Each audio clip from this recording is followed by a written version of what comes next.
Hello बच्चों, हम लोग VSEPR थ्योरी पर से predicting the shape of the molecule discuss कर रहे थे। आई होप आप लोगों ने वो जो मैंने टेबल सिखाया था शॉर्ट ट्रिक की मदद से वो लर्न कर लिया होगा, या एटलीस्ट आप उसको हैंडी रखिएगा तब ताकि मैं जब आप लोगों को एग्जांपल्स करवाऊं और एग्जांपल्स पर से शेप ऑफ द मॉलिक्यूल के बारे में कमेंट करने की आए तो आप आसानी से उसको डिस्कस कर पाए। तो जो नेक्स्ट एग्जांपल है बच्चों वो है हमारा PCl5। तो PCl5 के लिए मैंने जो बताया था step number 1, total pairs calculate कर लो। टोटल पेयर क्या होगा? It is valence electrons obviously of the central atom, किसके? Valence electrons of the central atom plus number of surrounding atoms, number of surrounding atoms, number of surrounding atoms divided by 2। मेरे प्यारे बच्चों divided by 2 कर दोगे तो valence electrons कितने हैं phosphorus के? 5। कुछ बच्चों को कंफ्यूजन होगा कि 5 कैसे, तो फास्फोरस का कॉन्फ़िगरेशन है 2 8 5, एटॉमिक नंबर है आपका 50। तो ध्यान से देखो तो वैलेंस शेल के अंदर 5 इलेक्ट्रॉन्स हैं, तो यहाँ पर वैलेंस इलेक्ट्रॉन्स आ जाएंगे 5। नंबर ऑफ सराउंडिंग एटम्स आप बड़ी केयरफुली दे सकते हैं कि 5 क्लोरीन है फास्फोरस के आसपास, तो 10 डिवाइडेड बाय 2, कहने का मतलब कि टोटल पेयर्स जो हो जाएंगी वो आपकी हो जाएगी 5। ठीक है, अब इसके अंदर से हमको ढूंढना है कि लोन पेयर्स कितनी है और बॉन्ड पेयर्स कितनी है। तो सबसे पहले देख लेते हैं कि बॉन्ड पेयर कितनी है। तो bond pair is nothing but equal to number of surrounding atoms, number of surrounding atoms. तो बच्चों नंबर ऑफ सराउंडिंग एटम्स कितने हैं? तो वो है 5 क्लोरीन, तो बॉन्ड पेयर कितनी हो जाएंगे? 5। चलिए अभी लोन पेयर की बात करें तो lone pair is equal to total pair minus bond pair. Total pair में से आपकी टोटल पेयर में से बॉन्ड पेयर को कट कर दो, तो टोटल पेयर है आपकी 5, बॉन्ड पेयर भी है 5, तो लोन पेयर हो जाएंगी आपकी 0। क्लियर हुआ? लोन पेयर आपकी कितनी हो जाएंगी? 0। तो यहाँ पर अगर हम PCl5 की बात करें तो बॉन्ड पेयर 5 है, लोन पेयर 0 है। टेबल को ध्यान से देखो, बॉन्ड पेयर 5 हो, लोन पेयर 0 हो, तो शेप क्या हो जाएगा? शेप कुछ इस तरीके का हो जाएगा। जियोमेट्री ऑफ द मॉलिक्यूल या शेप ऑफ द मॉलिक्यूल जो है वो कुछ इस तरीके से हो जाएगा। अब आप लोग बोलोगे कि सर इस तरीके से क्यों दिखाया, तो आगे मैं आप लोगों को एक क्वेश्चन चलाऊंगा जिसके अंदर मैं बोलूंगा कि PCl5 के अंदर जो 5 फास्फोरस क्लोरीन बॉन्ड्स हैं वो डिफरेंट है। जो ब्लैक मार्क से दिखाया है वो अलग है और जो रेड मार्क से दिखाया है वो अलग है। वो तो फ्यूचर की बात हो गई।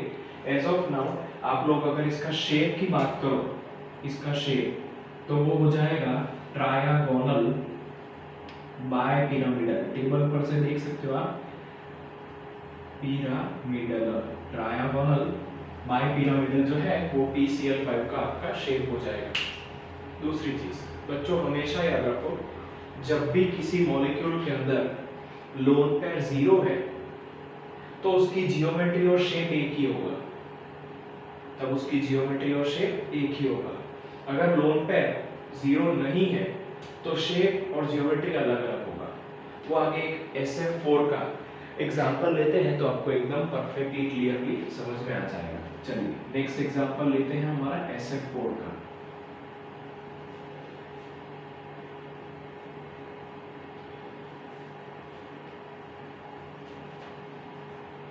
नेक्स्ट एग्जांपल है आपका SF4। तो यहाँ पर आपका बच्चों सेंट्रल एटम कौन है? टोटल पेयर्स पहले कैलकुलेट कर लो। सेंट्रल एटम है सल्फर। अब सल्फर के अंदर आपको वैलेंस इलेक्ट्रॉन्स पता ही होंगे। सल्फर के अंदर वैलेंस इलेक्ट्रॉन्स आ जाएंगे 6। क्यों? तो कॉन्फ़िगरेशन है 2 8 एंड उसके बाद आपका है 6, तो वैलेंस इलेक्ट्रॉन्स आपके हो गए 6। ठीक है, तो यहाँ पर वैलेंस इलेक्ट्रॉन्स की जगह पे लिख देते हैं 6। सराउंडिंग एटम्स कितने हैं मेरे प्यारे बच्चों? 4 डिवाइडेड बाय 2, तो ये हो जाएगा 10 डिवाइडेड बाय 2, कहने का मतलब कि आंसर आएगा 5। टोटल पेयर कितने आ गए? 5। अब क्वेश्चन ही आता है कि टोटल पेयर में से लोन पेयर और बॉन्ड पेयर डिसाइड करो। टोटल पेयर में से लोन पेयर और बॉन्ड पेयर को डिसाइड करो। तो बॉन्ड पेयर कितनी हो जाएंगी? Bond pair is equal to number of surrounding atoms, number of surrounding atoms. तो देखो बच्चों कितने नंबर ऑफ सराउंडिंग एटम्स है सेंट्रल एटम के आसपास? 4। नंबर ऑफ सराउंडिंग एटम्स कितने हैं? 4। तो अब लोन पेयर कितनी होगी? बॉन्ड पेयर तो आ गई 4, बॉन्ड पेयर कितनी आ गई? 4, बॉन्ड पेयर आ गई आपकी 4। तो लोन पेयर क्या हो जाएगी? तो lone pair is equal to total pair minus bond pair. Total pair 5, bond pair 4। तो लोन पेयर आपकी हो गई 1। लोन पेयर क्या हो गई मेरे प्यारे बच्चों? 1। चलिए, तो बॉन्ड पेयर आ गई 4, लोन पेयर आ गई 1। टेबल को जरा ध्यान से देखो कौन सा शेप आ रहा है। तो शेप आ रहा होगा सीसो, बराबर। शेप कौन सा आ रहा होगा? सीसो। यहाँ पर सल्फर, यहाँ पर फ्लोरीन, यहाँ पर फ्लोरीन, यहाँ पर फ्लोरीन, यहाँ पर फ्लोरीन और यहाँ पर आपका लोन पेयर। अब कुछ बच्चों को क्वेश्चन आएगा कि सर इस लोन पेयर ऑफ इलेक्ट्रॉन को एक्सियल पोजीशन पे नहीं रख सकते? तो बच्चों सिंपल आंसर है नहीं रख सकते। अब कुछ बच्चे पूछेंगे क्यों नहीं रख सकते? उसका भी रीजन है। अगर आप इसकी बात करो तो ये दोनों एक्सियल पोजीशन है। ये यहाँ पर कितने का एंगल बना रही है? 90 डिग्री का। कितने का? 90 का। और यहाँ पर कितने का एंगल आ रहा है? 120 का। तो अगर लोन पेयर ऑफ इलेक्ट्रॉन इधर आके बैठती है तो उसको 120 डिग्री का एंगल पे बैठना है। अगर ऊपर जाके बैठती है तो 90 के एंगल पे बैठना है। कौन सा एंगल शॉर्ट है? ऑब्वियसली ऊपर वाला एंगल शॉर्ट है। जितना एंगल शॉर्ट होता है उतना रिपल्शन ज्यादा होता है, और जितना रिपल्शन ज्यादा होता है उतना स्टेबिलिटी कम होता है। तो यहाँ पर इसको कम से कम रिपल्शन मिले उस तरीके से बैठना है। तो कम से कम रिपल्शन इसको इन 3 कहने का मतलब इक्वेटोरियल पोजीशंस के ऊपर मिलेगा। इन दोनों को ऊपर एक्सियल पोजीशंस के ऊपर उसको 90 डिग्री का एंगल मिलेगा। तो वहां पर वो नहीं बैठेगी, वो अनस्टेबल हो जाएगी। यहाँ पर उसको 120 डिग्री का एंगल मिल रहा है, इसलिए वो हमेशा इक्वेटोरियल के ऊपर ही बैठेगी। याद रखना बच्चों इस चीज को कि जो लोन पेयर ऑफ इलेक्ट्रॉन है, जो लोन पेयर ऑफ इलेक्ट्रॉन वो always, lone pair of electron always equatorial position को ऑक्यूपाई करेगी। अगर आप इसको इस तरीके से ड्रॉ करके आ गए तो एक भी मार्क नहीं मिलने वाला, क्योंकि आपने यहाँ पर इस चीज को गलत दिखाया है। इसका जो करेक्ट शेप है वो यहाँ पर मैंने जो दिखाया है वैसा ही होगा। वापस से एक बार ड्रॉ कर देता हूँ आपकी कन्वीनियंस के लिए। यहाँ पर SF4 के अंदर आपको 4 एटम्स दिखाने हैं। तो यहाँ पर फ्लोरीन दिखा दो, यहाँ पर फ्लोरीन, यहाँ पर फ्लोरीन, यहाँ पर फ्लोरीन और यहाँ पर आपका लोन पेयर ऑफ इलेक्ट्रॉन। तो देखिए 4 बॉन्ड पेयर हो गई और एक लोन पेयर हो गई। 1 2 3 4 बॉन्ड पेयर और एक लोन पेयर। अब बच्चों यहाँ पर shape is not equal to geometry, समझना। यहाँ पर शेप और जियोमेट्री एक ही नहीं है मेरे प्यारे बच्चों। अगर हम इसके शेप की बात करें तो ये सीसो की तरह है। देखो सीसो छोटे बच्चे खेलते हैं ना, टिक टिक टिक टिक ऐसा है। देखो ये एक साइड का हैंडल है, एक साइड का हैंडल है। इसको ऐसे घुमा के देखो, लाइक दिस।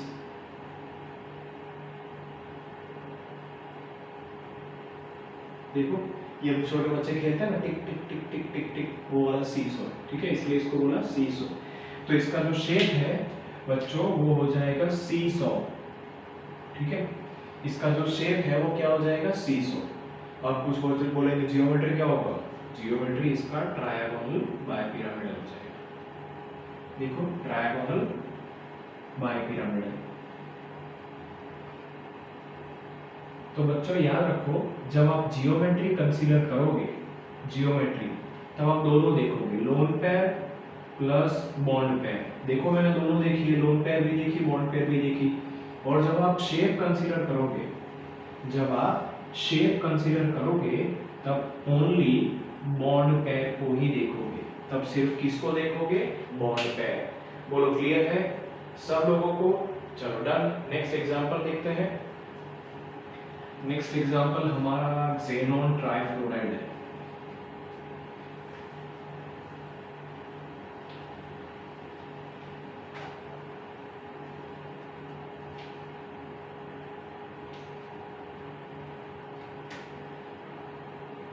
अब कुछ बच्चों को यहाँ पे तुरंत ही झटका लगेगा, xenon आइडियल गैस है, कैसे रिएक्ट करेगा?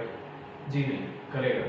कुछ स्पेशल कंडीशंस के अंदर xenon और क्रिप्टॉन भले ही आइडियल गैस है, रिएक्ट करके कंपाउंड्स बनाते हैं। 12th स्टैंडर्ड में chapter number 7 P block elements के लास्ट 2 लेक्चर में हमको इसके बारे में ही समझना है, ठीक है? तब बहुत डिटेल में समझेंगे कि क्यों ऐसा हो रहा है। एज ऑफ नाउ हम वापस से हमारे VSEPR के ऊपर और शेप के ऊपर आ जाते हैं। तो बच्चों xenon आपको पता है कि आइडियल गैस है, उसकी वैलेंस शेल के अंदर 8 इलेक्ट्रॉन्स होते हैं। तो यहाँ पर आप टोटल पेयर्स में valence electrons around the central atom लिख दो 8 बिना सोचे। नंबर ऑफ सराउंडिंग एटम्स है 4 डिवाइडेड बाय 2, तो 12 डिवाइडेड बाय 2 कहने का मतलब टोटल पेयर्स कितनी आ गई? तो total pairs is equal to 6। Total pairs कितनी आ गई बच्चों? 6। टोटल पेयर्स आपकी आ गई 6। चलो बहुत बढ़िया। अब यहाँ पर आपको डिसाइड करना है कि इसके अंदर बॉन्डिंग पेयर कितनी है और लोन पेयर कितनी है।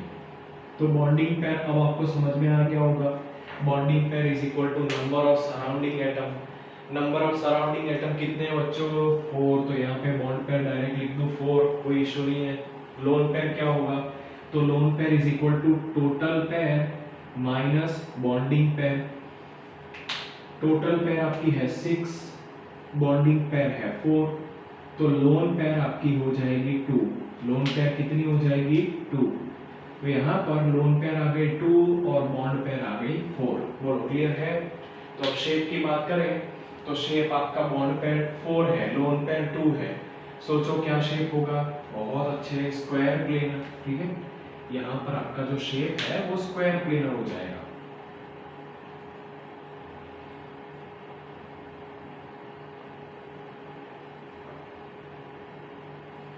कुछ बच्चे बोलेंगे सर आपने 4 बॉन्ड पेयर तो दिखा दी, 2 लोन पेयर कहाँ जाएंगे? तो मेरे प्यारे बच्चों 2 लोन पेयर इधर आएंगे, 2 लोन पेयर इधर आएंगे। अब आप बोलोगे सर ये क्या कर रहे हो? उसके अंदर आपने बोला कि एक्सियल पोजीशन पे नहीं आ सकती, इक्वेटोरियल भी आ सकती है। इधर आप इस तरीके से देख रहे हो? हाँ जी बिल्कुल इसी तरीके से ही आएगा। क्यों? क्योंकि देखिए इस तरीके से ना 2 लोन पेयर के बीच में मैक्सिमम डिस्टेंस है। मैक्सिमम डिस्टेंस है कहने का मतलब कि मिनिमम रिपल्शन है।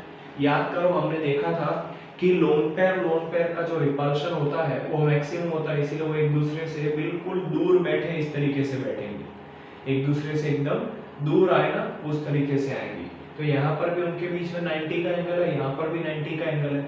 तो एक्सियल पे और यहाँ पर इक्वेटोरियल पे बैठने का तो कोई क्वेश्चन आता ही नहीं है, खाली हमको है ना एक दूसरे से मैक्सिमम डिस्टेंस के ऊपर दिखा रहा है। तो इसका अगर आप शेप देखो, शेप बोल रहा हूँ, हाँ शेप, तो शेप आपका हो जाएगा, बोलिए क्या होगा शेप?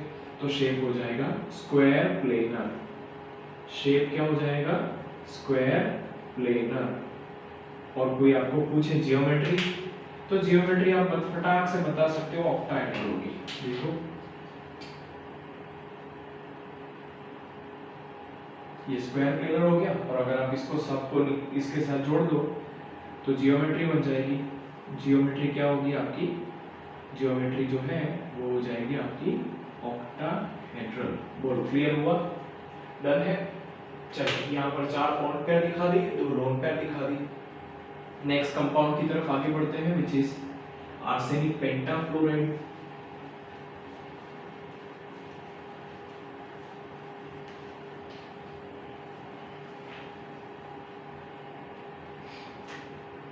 आर्सेनिक पेंटाफ्लोराइड। तो आर्सेनिक के पहले तो आर्सेनिक पेंटाफ्लोराइड की टोटल पेयर्स ढूंढ लीजिए। टोटल पेयर्स कितनी हो जाएंगी?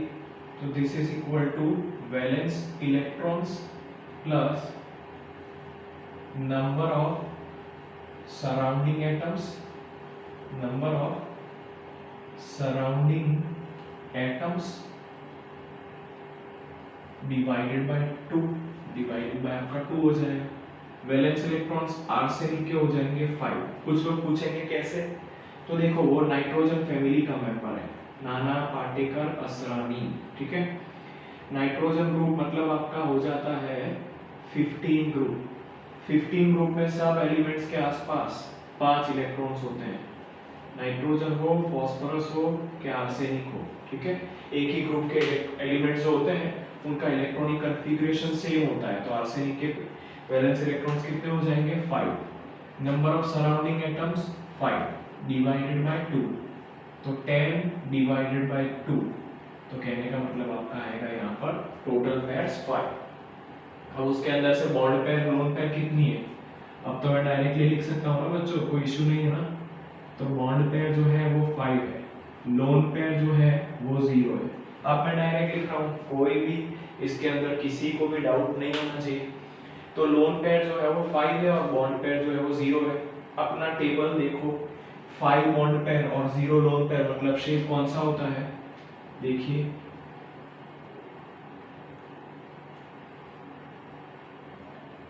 मिला। शेप जो है वो ट्रायगोनल बायपिरामिडल होगा। शेप क्या होगा आपका, ट्रायगोनल बायपिरामिडल। अब यहाँ पर शेप और जियोमेट्री अलग अलग होगा कि नहीं होगा, नहीं होगा। क्यों, लोन पेयर 0 है, डिस्कस किया था। जब भी किसी मॉलिक्यूल की लोन पेयर 0 होती है तो उसका शेप रेगुलर होता है। तो यहाँ पर शेप जो है वो ट्रायगोनल बायपिरामिडल होगा, ट्रायगोनल बायपिरामिडल, और जियोमेट्री भी ट्रायगोनल बायपिरामिडल होगी। बोलो किसी को कोई डाउट? जी नहीं, बिल्कुल भी नहीं। एक और एग्जांपल देख लेते हैं, ठीक है। उसके बाद कुछ मजेदार एग्जांपल्स आपको होमवर्क में भी दिए जाएंगे। चलिए नेक्स्ट एग्जांपल हमारे पास कौन सा है, तो next example is ClF3।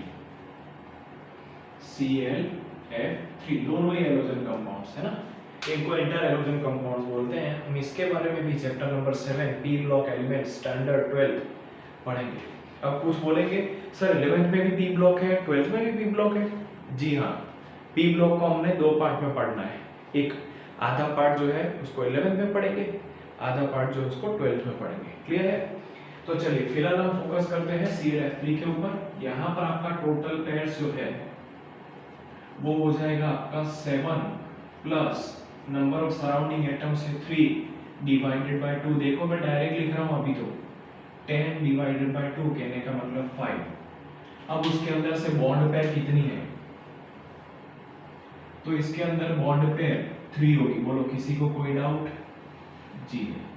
Lone pair कितनी होगी 2। इतना क्लियर हो गया। अब टेबल देखो, लोन पेयर 3 है, बॉन्ड पेयर 2 है, तो शेप क्या होना चाहिए, तो शेप आपका टी शेप का आएगा। देखिए कैसे,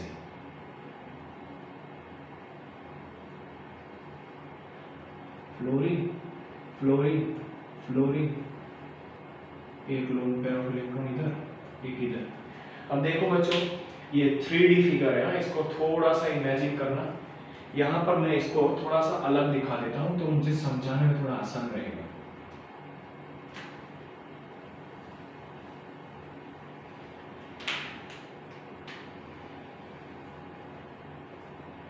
पहले तो इतना समझ लीजिए कि यहाँ पर आपकी 3 बॉन्ड पेयर है, जो ये रही, और 2 लोन पेयर है, वो ये रही। अब इसका स्पेस के अंदर है ना पिक्चर इमेजिन करने का ट्राई कीजिएगा, बहुत मजेदार चीज है, मजा आएगा। देखो क्लोरीन जो है ना वो इस तरीके से आपकी तरफ आ रहा है, थोड़ी देर में आपकी आंखों पे आके लगेगा, है ना।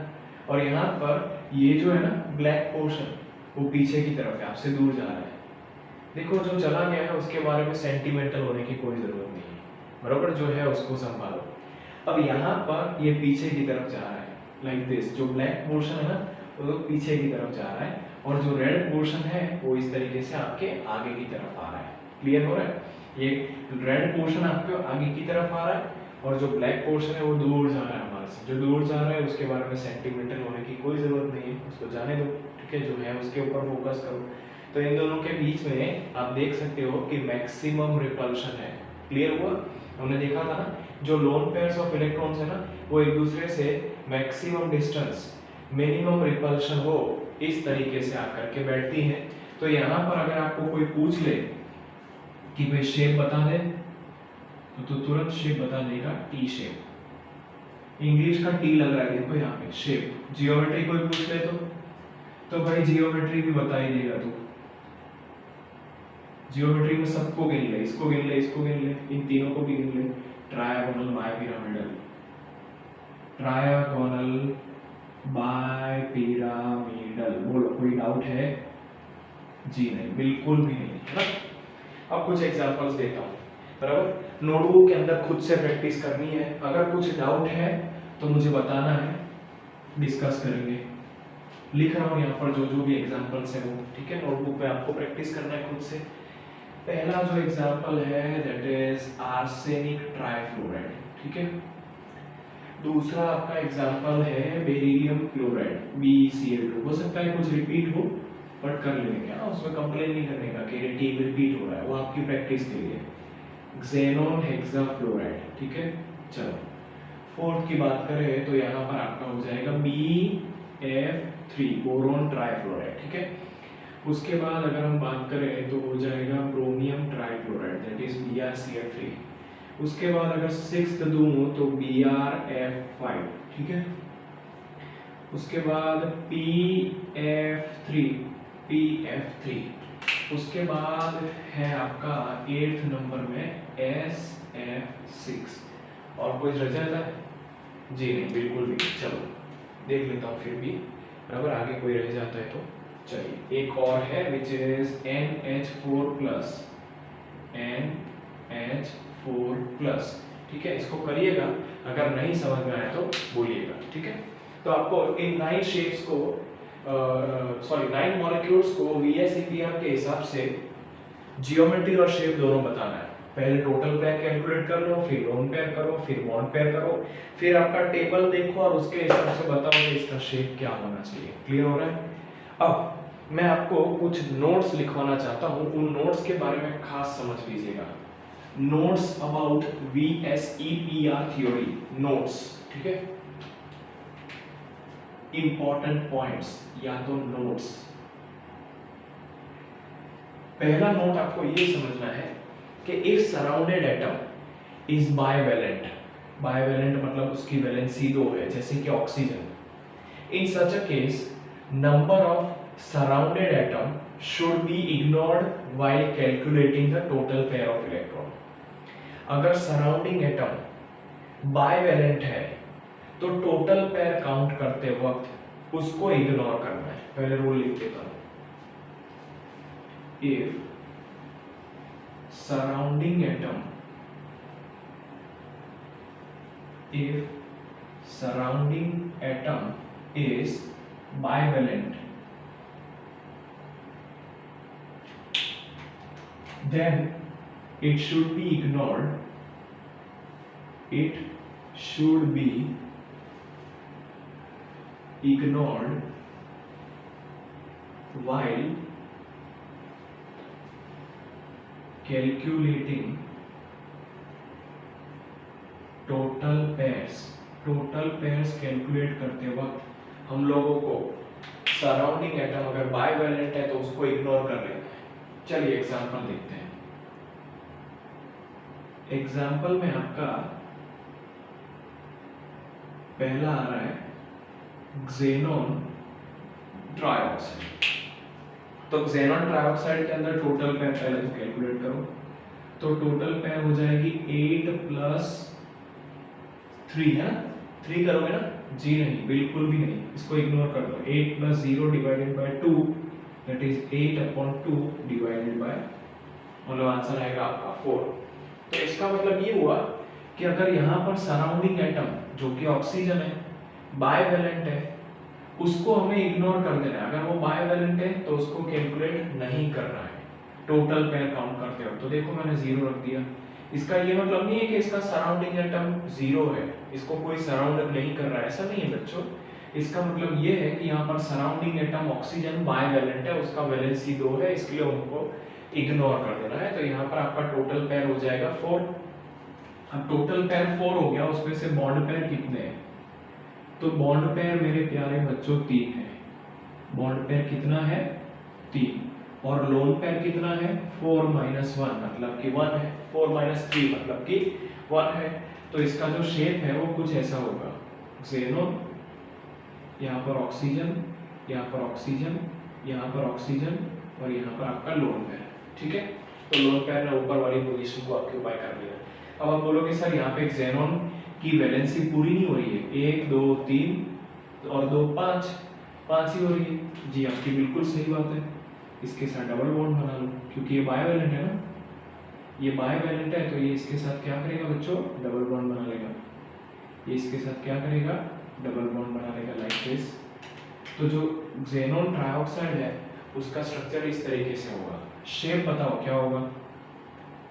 तो शेप मेरे प्यारे बच्चों हो जाएगा पिरामिडल। शेप आपका हो जाएगा पिरामिडल। और अगर आपको कोई पूछे geometry, geometry without any doubt tetrahedral बता सकते हो। क्लियर हुआ? जियोमेट्री आपका टेट्राहेड्रल होगा। ये तो एक एग्जांपल हो गया। दूसरा एग्जांपल आपका बहुत ही फेमस CO2 का भी है। ठीक है, इसको मिटा देता हूं। दूसरा जो एग्जांपल है दैट इज ऑफ CO2। ठीक है, तो CO2 के अंदर टोटल पेयर्स काउंट करो, तो टोटल पेयर हो जाएंगी 4 / 2 दैट इज 2। यहाँ पे तो 0 ही होगा, कोई भी सराउंडिंग एटम आपको काउंट ही नहीं करना है, क्योंकि वो ऑक्सीजन मतलब कि बायवैलेंट है। अब इसके अंदर से बॉन्डिंग पेयर देखो कितनी है। बॉन्डिंग पेयर जो है वो 2 है, लोन पेयर जो है वो 0 है। बॉन्डिंग पेयर 2 है और लोन पेयर जो है वो आपकी 0 है। तो शेप ऑफ द मॉलिक्यूल क्या होना चाहिए बच्चों? लीनियर, है ना? लीनियर होना चाहिए ना, like this. Shape of the molecule क्या होना चाहिए? तो शेप ऑफ द मॉलिक्यूल होना चाहिए लीनियर। जियोमेट्री, तो बच्चों जियोमेट्री भी आपका लीनियर ही होगा। जियोमेट्री भी क्या होगा आपका? लीनियर। क्यों? क्योंकि लोन पेयर 0 है। ठीक है, चलिए देखते हैं आगे। तो ये तो बात हो गई कि VSEPR थ्योरी के अंदर अगर हमारे नंबर ऑफ सराउंडिंग एटम्स बायवैलेंट है तो किस तरीके का होगा। अब एक और एग्जांपल ऐसा लेते हैं जिसके अंदर बायवैलेंट भी है और साथ साथ में आपके मोनोवैलेंट भी है। एक ऐसा एग्जांपल आपको दिया है xenon OF4 that is oxyfluoride, xenon oxyfluoride. तो यहाँ पर आप देख सकते हो कि इसके पास 2 टाइप के सराउंडिंग एटम्स हैं। एक है ऑक्सीजन विच इज बायवैलेंट और दूसरा है फ्लोरीन विच इज मोनोवैलेंट। तो इसके लिए पहले तो टोटल पेयर्स कैसे काउंट करोगे वो सीख लो। तो total pairs is equal to number of surrounding number of valence electrons of central atom. xenon के वैलेंस इलेक्ट्रॉन्स हैं 8 plus number of surrounding atoms. उसमें से ऑक्सीजन को काउंट नहीं करोगे क्योंकि वो बायवैलेंट है, लेकिन फ्लोरीन मोनोवैलेंट है तो उसको काउंट करो। तो 8 + 0 + 4 / 2 आएगा। बोलो किसी को कोई डाउट? जी नहीं, बिल्कुल भी नहीं। तो यहाँ पे 12 / 2, तो यहाँ पर आपका हो जाएगा 6। टोटल पेयर कितनी हुई बच्चों? 6। अब इसके अंदर से बॉन्ड पेयर काउंट करो। बॉन्ड पेयर, तो इसकी जो बॉन्ड पेयर है वो 5 हो जाएगी। कैसे 5 हो जाएगी? देखो 5 एटम्स जुड़े हुए हैं ना, एक। अब आप बोलोगे इसके अंदर काउंट करने का? हाँ करने का। टोटल पेयर काउंट करते वक्त नहीं करने का, लेकिन बॉन्ड पेयर और लोन पेयर में देखने का। तो बॉन्ड पेयर जो है वो 5 है क्योंकि सराउंडिंग एटम तो है ही ना, और लोन पेयर जो है वो आपकी 1 हो जाएगी। शेप की बात करो तो स्क्वायर पिरामिडल हो जाएगा। देखो कैसे, फ्लोरीन फ्लोरीन फ्लोरीन फ्लोरीन। तो ये तो हो गया आपका 4 फ्लोरीन एटम्स, बराबर। थोड़ा प्रॉपर फिगर ड्रॉ कर देते हैं।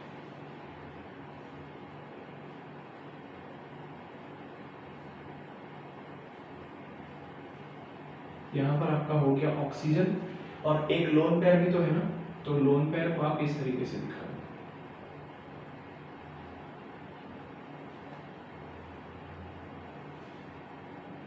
ठीक है, अब आप बोलोगे सर यहाँ पे xenon की वैलेंसी पूरी नहीं हुई है, काउंट करो। 1 2 3 4 5 6 7 नहीं होगी, बिल्कुल नहीं होगी, क्योंकि ऑक्सीजन के साथ उसको दो बॉन्ड बनाने के हैं, ऑक्सीजन बाइवैलेंट है, तो यहाँ पर ऑक्सीजन के साथ आपका डबल बॉन्ड आ जाएगा। तो यहाँ पर आपका जो जियोमेट्री है वो ऑक्टाहेड्रल होगा और शेप जो है वो स्क्वायर पिरामिडल होगा। क्लियर हो रहा है? चलो एक और एग्जांपल देख लेते हैं विच इज SO2। एक और जो एग्जांपल है विच इज SO2। SO2 तो SO2 में टोटल पेयर्स काउंट करो बच्चों, तो टोटल पेयर्स हो जाएंगे number of valence electrons around central atom, central atom में सल्फर, सल्फर के वैलेंस इलेक्ट्रॉन्स होते हैं 6, plus number of surrounding atom वो 0 होंगे, क्योंकि ऑक्सीजन है बाइवैलेंट एटम है, दोनों ही ऑक्सीजन है, बाइवैलेंट एटम है, उसको काउंट नहीं करोगे, 6/2 टोटल पेयर हो गई 3। टोटल पेयर में से बॉन्डिंग पेयर जो है वो 2 हो जाएंगे। अब समझाने की जरूरत नहीं है, बहुत सारी प्रैक्टिस कर ली है। लोन पेयर ऑफ इलेक्ट्रॉन जो है वो आपकी 1 हो जाएगी। तो सल्फर डाइऑक्साइड का जो शेप है वो कुछ इस तरीके से होगा, सल्फर ऑक्सीजन ऑक्सीजन और ये आपकी लोन पेयर। अब आप बोलोगे ऑक्सीजन तो बाइवैलेंट है, सल्फर की भी वैलेंसी पूरी नहीं हो रही है, अभी हो जाएगी देखो। तो यहाँ पे 1 2 3 4 5 6 7 8 9 10 सल्फर के आसपास 10 इलेक्ट्रॉन्स है, 1 2 3 4 5 6 वैलेंसी भी पूरी हो गई। अब बोलोगे कैसे? सल्फर इसी एक बॉन्ड के लिए 1 इलेक्ट्रॉन देगा, दूसरे के लिए दूसरा, तो 2 बॉन्ड बने हैं मतलब 2 इलेक्ट्रॉन इसके, यहाँ पे 2 बॉन्ड है मतलब 2 और, तो 2 और 2 4 इलेक्ट्रॉन और 2 ये 6 इलेक्ट्रॉन्स हो गए सल्फर के। ऑक्सीजन की बाइवैलेंसी भी पूरी हो गई। क्लियर हो रहा है? चलो तो ये तो बात हो गई आपके VSEPR थ्योरी के नोट्स के बारे में। अब कुछ इसी के ही रिगार्डिंग इंपॉर्टेंट क्वेश्चंस हैं जो आपके NCERT की एक्सरसाइज में भी दिए हुए हैं, इसको कवर अप करने का ट्राई करूंगा, लेकिन वो नेक्स्ट वीडियो लेक्चर के अंदर। क्लियर है? चलिए, थैंक यू।